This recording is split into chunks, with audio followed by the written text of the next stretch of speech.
So we've covered the BIM summer camp orientation last week, and this week we're going to dig into the planning piece for defining actionable information requirements, making sure that they're clear enough for people to actually understand. If you didn't catch last week's, then jump onto the recording. The link is down here. It's just plannerly.com/summercamp. And there you'll not only find the recording, but you'll also find a link to the camp guide and also all of the slides that we share in these sessions. So let's get started. I'll say, hey everyone, I'm Clive. Hey, Louis here. This is Akush. And today we are going to jump into the second in our summer camp series. You don't need a tent or bug spray. You don't even need your canoe or your canoe license, but you do need a healthy appreciation for better information management and potentially ISO 19650. There's a lot that we're going to cover today, most of it demo, and we're really going to focus on actionable information requirements. So today is this first step in this planning, how to define clear, actionable information requirements and how to stop your projects really derailing, because a lot of the time we ignore this very important planning step at the start. If you haven't already, go and download this camp guide. We'll also share the link. It follows everything from assessing what you need through to closing out a project, and we've blocked it into these four main categories: the planning, the contracting, the tracking of all of those key pieces of information, and then the handover. What we're covering are the important aspects from making sure that you set the project off on the right foot to making sure you get the people on board and contracted for the right things, and then making sure that they're tracking, making sure that everyone's handing over the right information at the right time. In order to do that, there's lots of steps. So in each one of these sessions, we're going to focus on one of these aspects. Today is the planning part. And when we looked at this last week, there were lots of challenges, just so many challenges. If you don't get those things in place early, then that's where the pain begins. And that's exactly what we're going to focus on and fix today, so that you don't have the administration burden and that everything flows smoothly on your project. And here's why this matters. Let's look at some of the data. It's pretty alarming, but we're in an industry that is overloaded with data, with files and models and checklists and certificates and reports and schedules and estimates and RFIs. But do we really know how bad it is? Well, 90% of that data that we create is scattered across folders in random email chains, uncontrolled, inconsistent, not really organized, and nowhere near useful. And unfortunately, it gets worse than this. 90% of data is unstructured. Well, actually, probably because it's so unstructured, 96% of it, that gets so worse, 96% of it is unused. Can you believe that we're creating all of this data and it ends up in this digital graveyard, never actually delivering any value? And it's not just a fun statistic to throw on a slide, it's actually the root of why a lot of projects are slipping and why teams actually get frustrated and why we spend so much more time chasing information rather than actually using it to create value. And the obvious question is why? Why is that? Why is this happening? And we think it's due to a few different challenges, a few different problems, but we think that they're solvable. So there's the bright news on the other end of it. The first problem is really that we're terrible at recording what's needed early enough. We have owners that say, we want a model. Okay, what kind of model? For what purpose? And what data do you need? And if you record it in a spreadsheet, it can be very easy, flexible, but potentially not very structured and practical and valuable for other people down the other end of the road. And often it's an afterthought. Often we do it too late and fails. We end up with this problematic set of requirements that maybe people can't understand. It's not in their contract, and there are problems. It doesn't stop there either, because when we create information, we share it in a throw it over the wall type of way. We're flinging this package over the fence. I'm sure that that's not how the owner really wanted it to be delivered, but we work in silos, and if once it's sent, I think it's somebody else's problem. There's no accountability, there's no verification, there's just hope that it lands in the right place. And without that clear responsibility, bringing it back to our campfires, who's in charge of the tent? That doesn't want to be a question that is asked when you're roasting your marshmallows and just about wanting to turn in for the night. Without those clear responsibilities, you're going to miss scope and you're going to have problems later on in the project when you're not going to be able to manage them so easily. And we also end up in less collaborative work, where if somebody's doing all the work, somebody's modeling everything, somebody's maybe doing too much. It's not really fair on everyone else. It's not collaborative. It's not the best way to run a project. And that unclear ownership obviously can drive discontent within the project teams as well. So teams think there must be a better way. This guy's using a 2D plan, maybe a PDF, trying to make out his path through the woods. And yeah, there is a better way. This guy's coming along with his GPS, his navigation on his phone, and yeah, let's just do BIM. But mixing both the camping and the BIM at the moment, and being able to achieve this is still challenging. And if we just said, like, let's just do BIM, it's like, let's just put that tent up.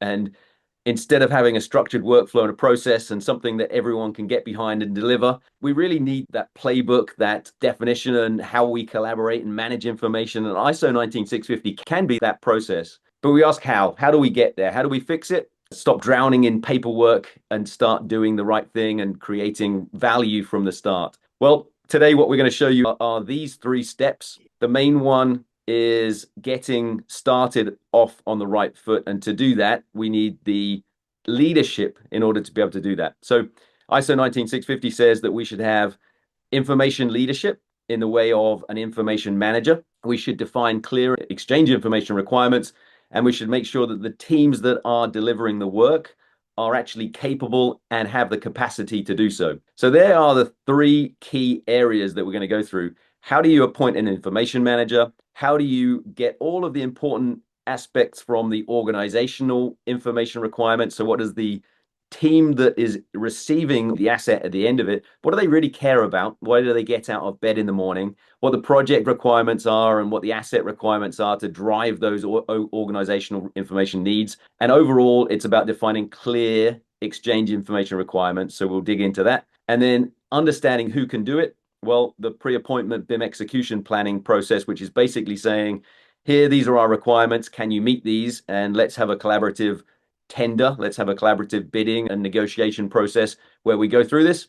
Let's make sure that everyone's on the same page and make sure that we've got the right team on the bus to be able to deliver. So this is what we're going to go through. And in order to do that, we're going to visit all of these steps at the bottom. And through that, we will look at a lot of the demos, and that's what most of today is going to be about. The first step is appointing information manager. And in order to do that, we have some really nice checklists in the application as well. So as part of one of the training programs, we introduced you to this. And so, for example, this first step, it says appoint information managers. Well, what do you need and how do you do that? There are some goals and some checklist items that you might want to go through in order to be able to do that. All of the paperwork is also included, the templates for being able to go through and appoint and making sure that the right people are in the right place. But essentially, there are a lot of checklists that we can take through. But enough of slides.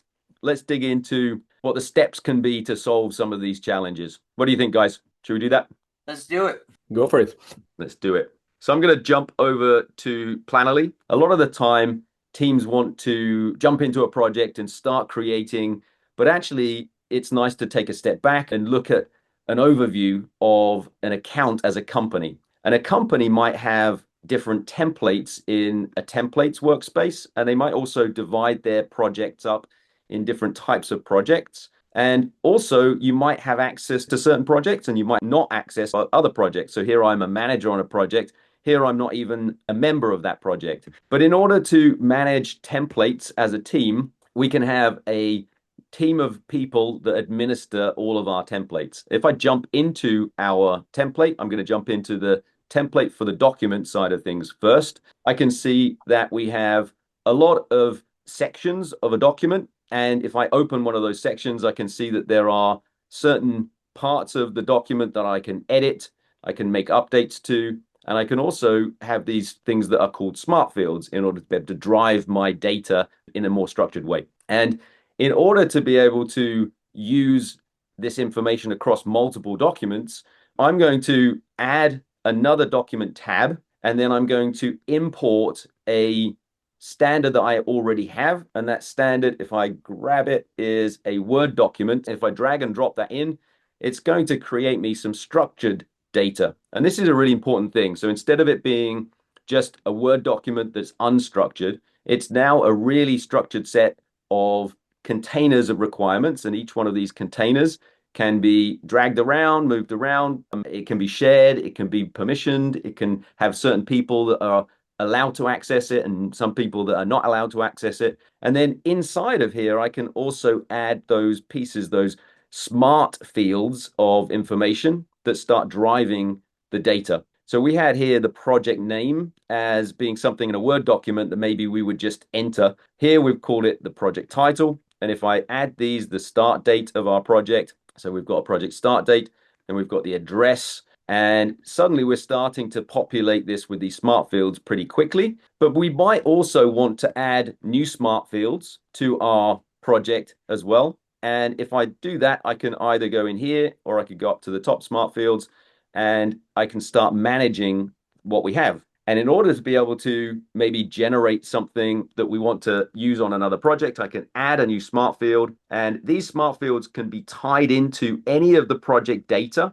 Or I could say, maybe I want a set of formatted content, meaning that this is a new field and this is something I might want to type. It could be an image, it could be a checklist, like do this, then this, and I can start to either complete it in here or I can complete it inside of the project as well.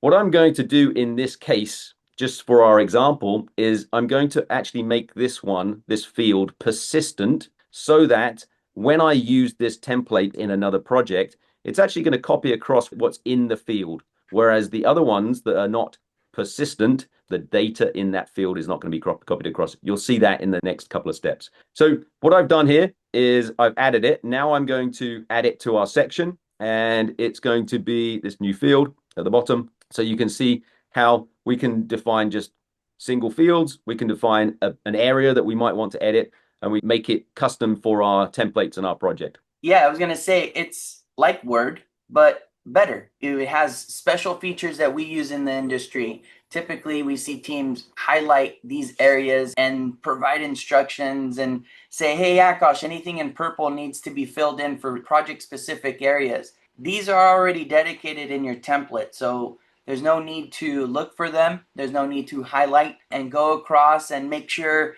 double check and make sure that we didn't leave anything from the last project because we copied this template from that one. This removes that burden because when you transfer this template or from another project, these fields help you restart from fresh on a new project. And as Clive mentioned, each of these sections are structured so they have their own commenting and approval workflow, which we'll get into later in the demo. But this same workflow in your templates can really benefit your team. Absolutely. We're also able to define structured requirements in an Excel-based form as well. So let's jump into the scope, which is defining these requirements in even more structured way of a definition of requirements. So what we have inside of the scope is this concept of rows of information and columns, which are the milestones. And then if I open up some of these folders, we can see that there are tasks that are represented in the cells in the grid. And so if we have to set up a common data environment and we want to see what's in this cell, I can open the cell. I can see the description of what we're doing, what team is actually assigned to it, what the status is, etc. I can see how we're going to go through the checklist of things that we need to do in order to be able to achieve that. And this becomes our template for our project. We'll use this, but I think that what I'll show in a demo is some more detail in the mechanical equipment that's being set up, and even down into understanding what the properties are that are required from certain teams, maybe the mechanical team here at this stage for an asset model. And at the moment, we're requiring 2 of the properties that are on this item. So we'll use this in a lot more detail in the demo. But as Louis was mentioning there, inside of this template project, we can actually have team members that are helping us to set these templates up and manage these templates.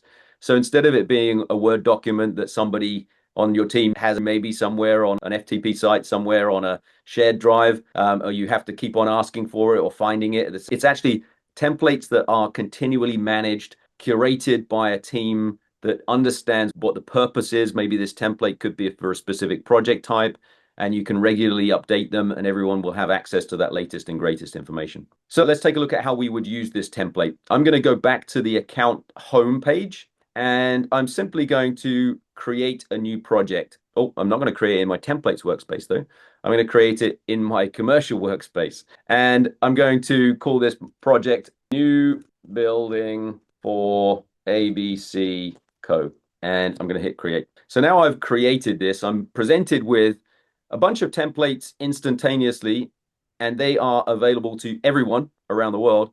But I really want to access my company template, which was the one that I was just in the workspace that I had. And this presents me my EIR and also my construction contract. And I can be selective on what I want to add. If I wanted to open this and I could just maybe just drag one piece of the document, or I could drag a bunch of them at the same time as a folder of them, or I can just simply add all of it and it will add that to my project.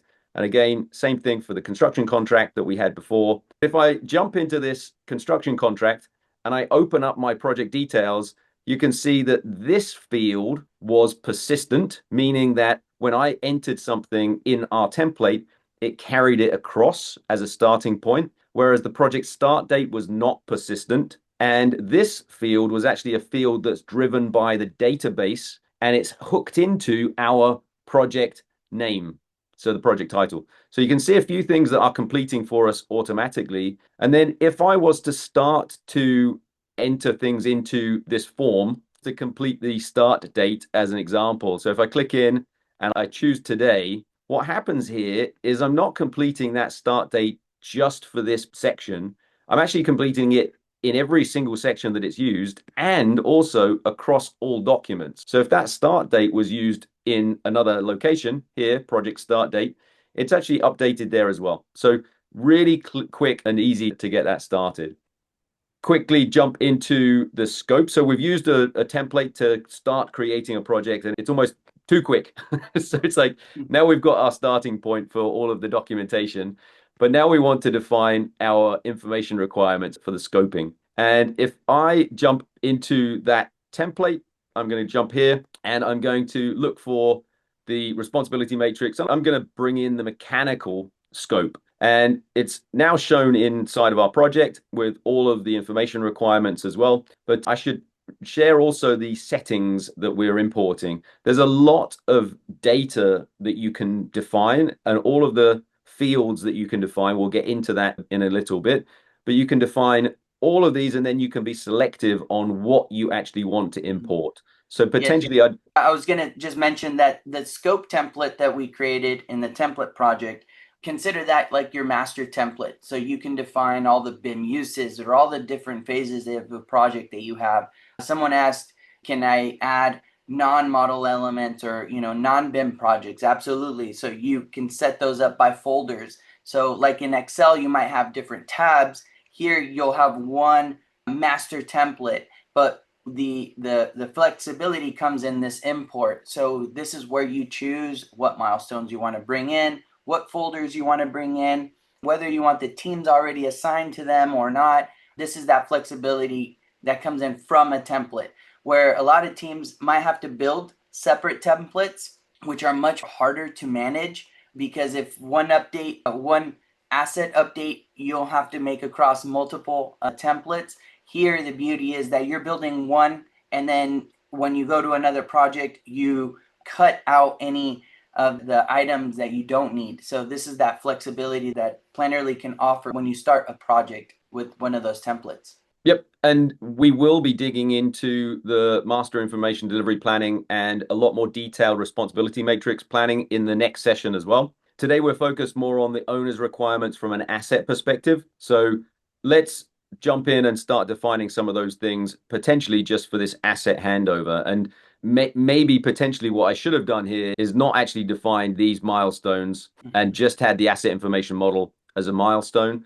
And then we can start to see whether as an owner, I want to have these as part of my handover, and I can start to understand really what the benefit is to me seeing those on my project. So, how about what if we wanted a custom element? Want to show them that? Absolutely, yeah. So let's say that, yes, we want HVAC equipment, but maybe as an owner, I want the pumps in here specifically. So maybe this is something that I want to add. And actually, this shows me maybe I just want it to be called a pump and I'm going to add this as a pump. Well, that's not really very clear. As a team, that we should be following some kind of a standard. And so if I'm on my project and I want to connect into a standard, if I go to my project dashboard and then go to my settings, inside of my settings, I can then choose the classifications from a dictionary. And in this example, I'm going to use the Uniclass classification system, and I'm going to save that. And now when I go back to my scope and I'm in this pump, it's now going to search that data dictionary, and it's going to describe exactly which type of pump, and then even down to the code as well. So let me turn on the classification codes so that you can see what happens when I select one of these. I am going to use air-to-air heat pumps, and this has a specific classification. It has a link to more definition in the Building Smart Data Dictionary, and now it's exactly as it's defined inside of that standard. So inside of the classification structure of Uniclass. If I start to want to define the requirements for my asset information model at this stage, I can open up this cell just by clicking, and then I can start to define certain things. I'm going to set this going for an image. So I want to be more visual. It's much easier to understand when I'm more visual. I have something that I can see. So I'm going to click this button to start creating an image based on everything that it knows about this object at the moment. And then we're going to start to define maybe a description. What do we need to define for this heat pump? The more you define, the more that the AI can generate. But maybe there are some checklists, some conditions of satisfaction that we can also add and start to define and describe our requirements pretty quickly and accept those. So now these might be things you obviously might want to change them. You might want to add new ones specifically to your project.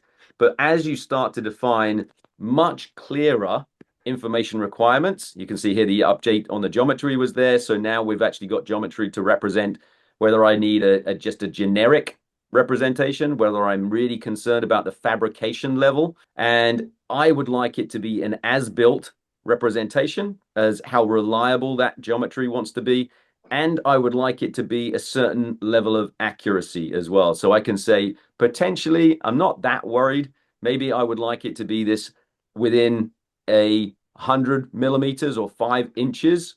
And that is now defined as my specific requirements. So I want, maybe that's a bit of a contradiction. Maybe I'm not that worried about the fabrication. Maybe that needs to be detailed enough and as built to a certain level of accuracy. So this is that container of information requirements on this task, right? That there's so much information. Typically we do this in Excel, and for every one of these geometry description checklist items, we end up building another document. We end up that we have to reference to from that spreadsheet, or we're trying to cram it into another column or another row. We've seen teams create all these abbreviations to try to cram all this information that ends up creating these complex spreadsheets. And we need this information, but the more we build and cram into one specific area, it becomes very complex. And what this offers here is just a container that holds all this information, along with a communication area where we can mention and communicate to those teams involved. We'll show that a little bit more, but all of that is now tracked and easily referenced to in one area. Yep. So once we've started to define these requirements based on some of these fields already, you might think, oh, I need something else. So in this container, I might want to add a new field. And let's say that I actually want to track the cost of these. And because I'm adding this as a specific addition to our standard scope, I want to know what the cost is. So I can add a field to this and simply call this cost and say that this is the estimated cost for, it could be for modeling, it could be for install, it could be for everything. And I can then define whether I want to apply this to essentially this level or a group or everything. We can get into a lot more detail on that. And the data type is actually just going to be a cost. We can set the currency symbol. And if let me pick a blue color for this one so you can show you how this works as well. I've now defined this as a cost. I'm going to move this field all the way to here, so the top, so you can see it. And now I can actually just enter a cost, or I could ask somebody else to enter that cost. So we've got a completely flexible container of requirements. So now we've created our mechanical equipment for our asset requirements. Maybe these ones are not part of that asset requirement. So maybe I'm just going to delete these rows so that we don't have them in our project. It makes it even more simple for those people that I'm bringing in. These are the assets that I would like inside of my asset information model. And if we then show, let's show all of the different pieces of the puzzle. And we want to see, these are the checklist items on the task. This is the cost cell that we want to. This is where it's labeled to show the color that we represented, and somebody can add a value in here. Maybe somebody wants to add some documents, etc. So we've got this container of requirements. We can see it visually in the grid. We can see it as we open this container inside of the cell. And this is all without having to have 20 spreadsheet columns and ending up with thousands and thousands of rows of requirements. Now we've done this, we've got our set of documents, we've got our starting point for our scope. I'm going to now start to ask for collaboration from other people. So I'm going to go to our dashboard and I'm going to start to think about who else I want to bring into this project. Now, the project is still in a pre-contract phase. So I'm going to include somebody. I'm going to include Akos on this project, but I'm only going to give Akos the role of a prospective team member. And when I do this, it will actually change the team to be a prospective team as well. Akos will get an invite. And what that will mean is I could actually have other teams on this project as well. And they could be other prospective teams. So let's say team B, their role is potentially also the mechanical engineer, and they are also a prospective team. And I could invite other people, and they would not see Akos. They would not see what Akos is up to. They would not see his team.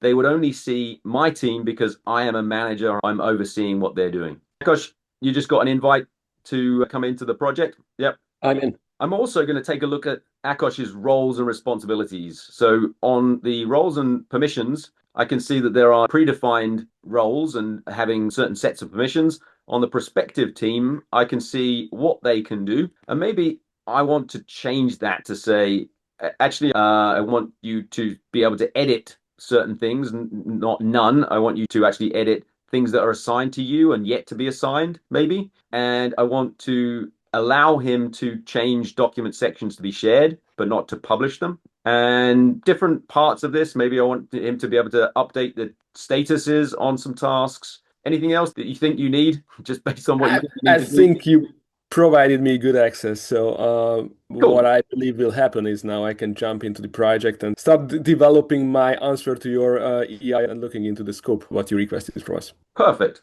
Sounds good. And then just so that you can see what happens, I'm going to add Michelle on this as well as a prospective team member. And what I'll do here, Michelle is on Akos's team.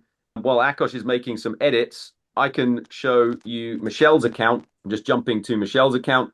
We can see that she has now got access to the same project. She only has access to the docs and the scope module as a prospective team member, so that when she joins, we can see that she has at the moment access to these two documents.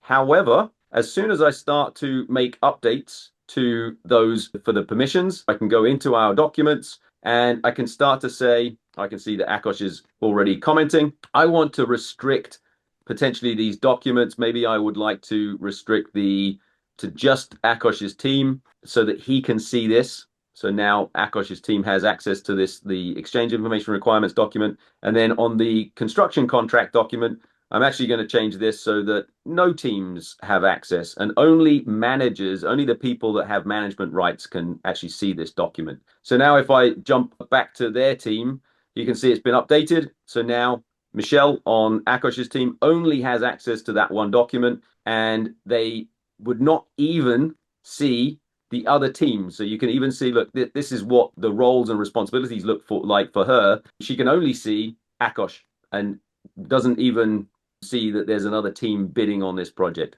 So the beautiful thing that is really happening here is not having to send out these tender packages and then trying to find out what responses we received, but actually really honestly being able to compare apple to apple because we are setting up the same structure. We are inviting these companies to tender our project, and they can now come in, fill out, develop their plans, how they want to proceed, and then we can really compare these together and decide who we want to award, who do we want to work with, who do we want to appoint and create an agreement with to start working on a project. So I'm going to jump in and start. I already added a comment, but I'm going to review and maybe add some more questions to this. Great.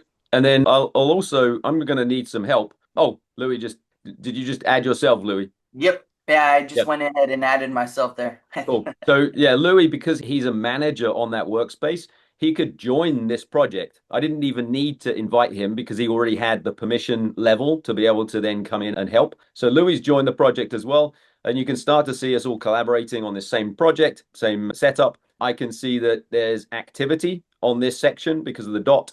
And if I start to look at this, I can open and then see, can you add a description so I can better understand the project? That's a very good question. As somebody with permission and somebody that I can come in and I could start to work on this, I could then do this. Maybe that's something that Louis could do, so he could pick up this comment as well. And we can also see all of the changes that are occurring on all of these sections at the same time as well. So, okay, so there's more comments. I added this one. I find it important to look at the project history. Oh, yes. The history of the section. That's those changes that are also being made. And I can start to understand from the versions what's happened. I can see that there are new comments. I can start to go through them, respond to them. I can mention, let's say, oh, Louis doesn't have access to this section. So maybe we'd add Louis have access for this section, and then we can mention certain people. I can maybe respond. Let me respond to Akosh as well. And as I respond to Akosh, yes, let's do that. He can start to see the threaded conversations. Maybe we want to actually highlight certain parts of this and add comments to the specific parts.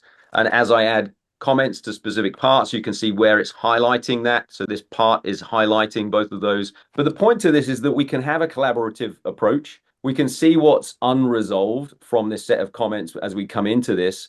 We can go through resolving these comments.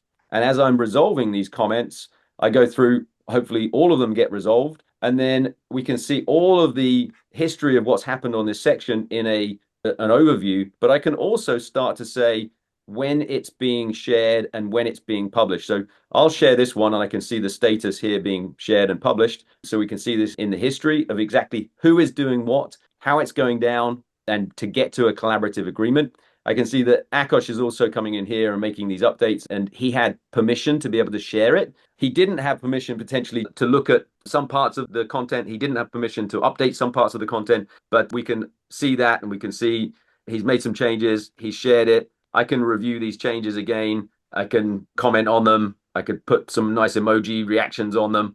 I can then say, yes, we're good to publish this part. Yeah, this whole workflow in one spot removes that bottleneck. So if we refer back to that image of the camper carrying all the gear and the other two running off ahead, this is that moment where we prevents all of that.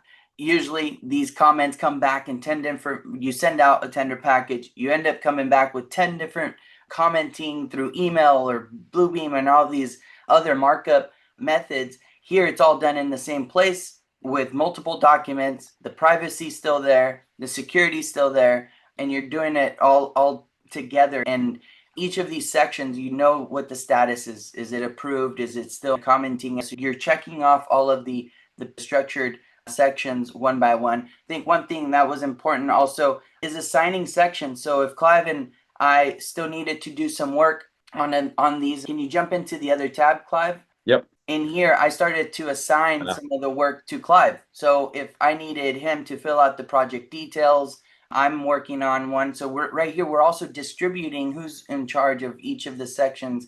That way it just doesn't fall under one person.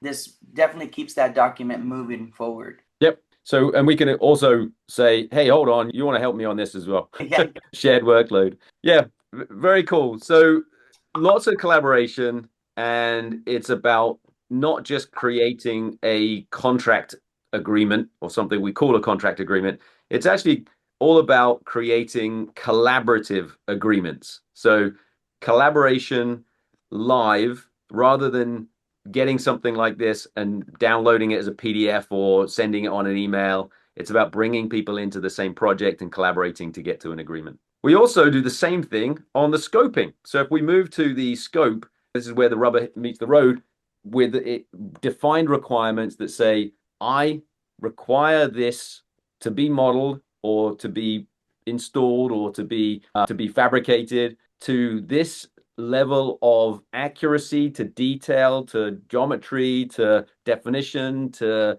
description, to checklist, to cost, to everything, all of that defined inside of this package of requirements. And then we can collaborate on it as well.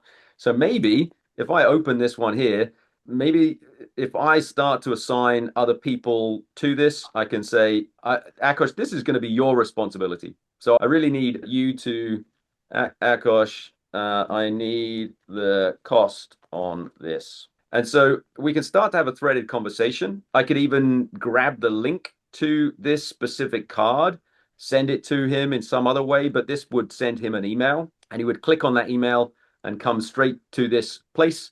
And then he might have some desire to make some updates or make some changes for this. Maybe you want me to add a document to it.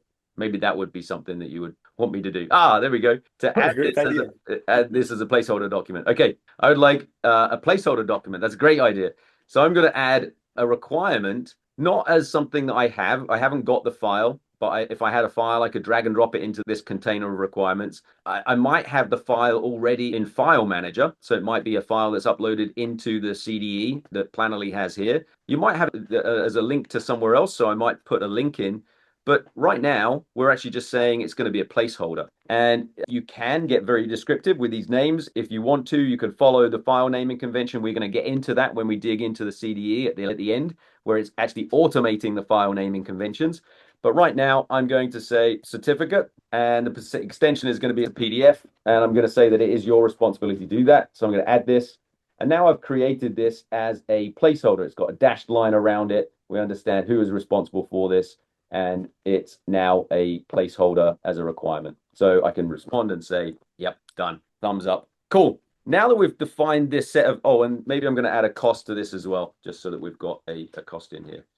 Everything, importantly, that I'm doing here is actually being tracked. So you don't have to think about the challenges with the golden thread. It's all tracked automatically every single time you make a change to this. Exactly who's doing it, time-stamped, etc. It's also worth noting that this whole approval workflow, like we have in Docs, is also here in scope. So if you wanted to go through and propose certain scope or approve it collaboratively, maybe Akash wants to go through and has that capability to change those statuses as a proposed scope or approved scope, depending on the workflow that you want to with the teams, you can start changing those statuses. Clive? Yep. We actually had a question. How do I know what the status is of these tasks? Well, it kind of leads into what is proposed, what is approved, and you can create that status or that workflow that meets your workflow today. Yeah, absolutely. So each one of these different statuses here can be managed. You can create whatever you want and have different colors for them. There are default ones in here. So it starts off as pending, and then it could be maybe me, but maybe Akash, you could propose this one. Are you there to be able to do that, or are you in the chat? Yep. So, okay, Akash has proposed this. I would also be notified about this, and I could then start going through, and maybe I could filter for only those that are proposed. And at that point in time, I would want to go through and review them. And I could do that in this grid as well. So I could see, okay, what's the cost for this?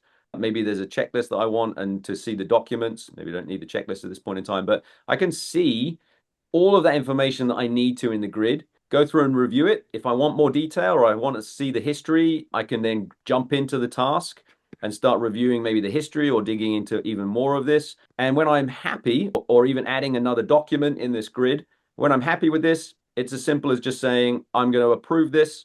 And now it goes away from this view because it's filtered out. It's only showing me what's been proposed. So that's a really easy way to make sure that we are defining exactly the requirements for the exact purpose in a way that is clear for everyone to understand and is clear for people to then carry out on their projects. In the next sessions, we're going to talk about how this involves master information, task information, delivery planning, how this is the detailed responsibility matrices as well.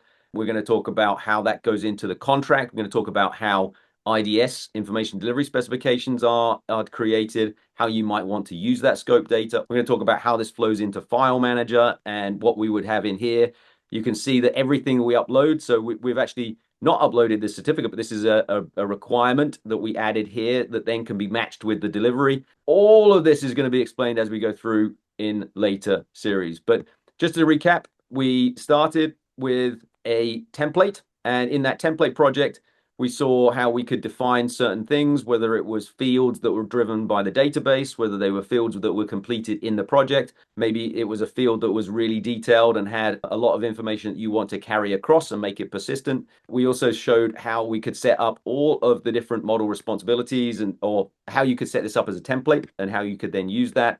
Then we jumped into a new project, and we involved certain people in our team as we started to develop this. Then we added a prospective team and invited Michelle and Akash to this team, and that prospective team could not see the other prospective team and their team members, so you can start to assign specific documents to each of those teams. We started to say this document is only seen by certain parties. We could see people commenting, going through approval processes to be able to get there. And then we looked at the scoping and how we could bring in the information from our library and what import settings we needed.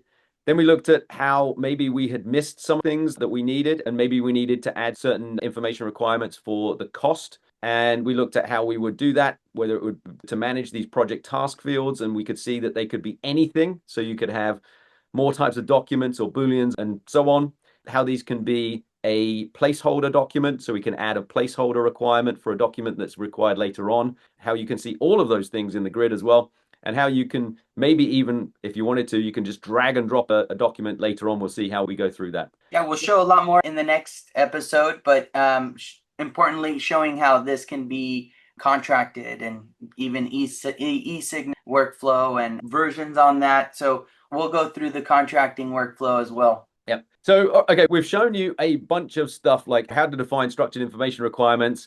So now there's the question, what do you do next? And really, it's about downloading your camp guide. So, Akash, if you could throw that into the chat, this is available for you. We've covered that planning section today. As Louis was talking about here, we're going to talk about risk register, mobilization plan, master information delivery planning, responsibility matrices, actually appointment protocols, so the legal language around this and how we create these in work packages. How do we create targeted work packages for information delivery specifications and get those e-signed as well? So lots to cover in the next session. There are some QR codes if you wanted to follow what we're doing on LinkedIn. Those go directly to our LinkedIn profiles. And also we have an information managers group that you can join, that we love to share what's going on around the world of information management. That link will also go into the chat. We would love to see you in that group as well. If you're looking for more and you want to get more into the information management journey, we have certified information management training programs. All of these training programs are available for free. They're on the page there. That will go into the chat, plannerly.com/training. You can cover everything from the basics through advanced and expert. The expert level starts to touch on the ISO 19650 standards a lot more. And then we even have a company level readiness check and gap analysis. And then also what we call the digital troublemaker, which is about getting your company really over the line. And it even generates a business case for you so that you can get the executive leadership involved. They're all free of charge and they're all available on that page. If you're looking for other events, we have one, actually, this one's tomorrow. So if you go to plannerly.com and /events, this is a live webinar with a customer that's talking about turning VDC into very detailed coordination. It's a super cool one where basically they're going to share how their journey has been and what they've seen, warts and all, and we'll really learn a lot from a great team that's implementing Plannerly on their projects. And we have time for spin the wheel. So this is a dial of everyone that's in the webinar. Make sure you email hello@plannerly.com with your mail address, and we'll send you a t-shirt and some other goodies. Let me hit spin the wheel. Cross your fingers. You see your name fly through this. It's completely random. Pierre. I love it. Actually, I remember giving Pierre a t-shirt last time we saw him. So if you want to donate it anywhere, then let us know. But it is true that you can comment your way to some free merch. So jump in and let us know. I'm really excited that we've been part of this journey with you as we learn more about information management. There are a bunch of questions that we would love to go through, but we will come back to you individually with answers to all of these questions as well. So we've talked about, number one was the orientation. We had that last week. This week was about planning, defining clear, actionable information requirements. Next week is about how you actually align teams with that and how you create collaborative contracts. And really, this is the tipping point between the assessment and need stage, the definition of requirements from exchange information requirements for an owner's perspective. And then it tips into where you're starting to get delivery teams involved and what's important for exchange of information between those delivery teams. What's important to go into the contract and how do you make it structured enough that everyone understands it, everyone gets the right numbers in place, and everyone can be collaborative in their delivery as well. So this is what we'll go through in the next one. We'll then talk about tracking. How do you organize the CDE, the metadata, and the deliverables? Then we'll talk about handover and how you automate the verification of everything from a file to a model deliverable and more. How do you automate Kobe handover information and all of that? And we'll have a final session with graduation and some prizes, and we'll have a full summary of everything that we've covered. So really appreciate everyone being here. We will jump into the Q&A afterwards. Thank you so much. That's BIM Summer Camp, Information Management Summer Camp. Let us know as well in the feedback if you want to email us hello@plannerly.com. We would love to hear any more feedback, any suggestions about what you would like to see on Summer Camp as we go through this series. Thank you so much for joining us. We'll see you next week. Same time. See you next week. See you next week. Bye, guys.